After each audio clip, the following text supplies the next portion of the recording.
Après 3 enjambées, j'étais sur le palier. J'ouvrais ma porte.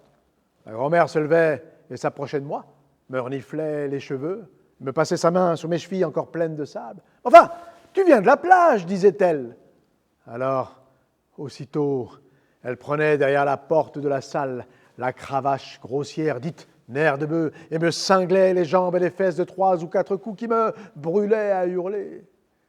Ma grand-mère, qui n'avait jamais connu la résignation, avait dominé mon enfance. Et j'ai pu observer que la pauvreté ni l'adversité ne l'avaient jamais entamée. Ma grand-mère gérait l'argent du ménage. C'est pourquoi la première chose qui me frappa fut son âpreté.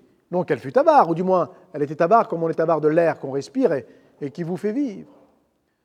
Un soir, je revenais de faire des commissions. À un moment, de ma poche trouée, une pièce de 2 francs s'échappa en tintant sur le trottoir. Je la ramassai, je vérifiai ma monnaie, elle était entière. Je mis la pièce dans l'autre poche. Mais j'aurais pu la perdre, avais-je pensé. Et le match du lendemain que jusque-là j'avais chassé de ma pensée me revenait à l'esprit. Personne, en vérité, ne m'avait jamais appris ce qui était bien ou ce qui était mal. C'est pourquoi je ne compris par moi-même pourquoi je ne rendis pas tout de suite la pièce que je rapportais et pourquoi, un moment après, je revins des cabinets en déclarant qu'une pièce de 2 francs était tombée dans le trou alors que je posais ma culotte. Mon explication était plausible et je me sentais le cœur serré en annonçant la mauvaise nouvelle. Ma grand-mère s'arrêta, me regarda et j'attendais l'éclat. « Enfin, tu en es bien sûr ?»« Oui, oui, je l'ai senti tomber. » Elle me regardait encore.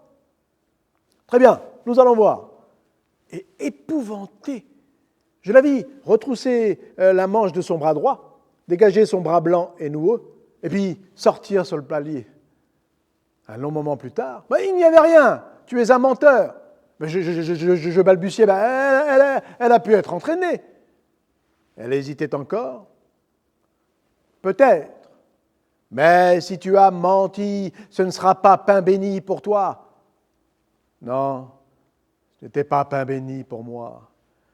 Car à cet instant, je comprenais que ce n'était pas l'avarice qui avait conduit la grand-mère à fouiller dans l'ordure, mais la terrible nécessité qui faisait que 2 francs était une somme dans cette maison.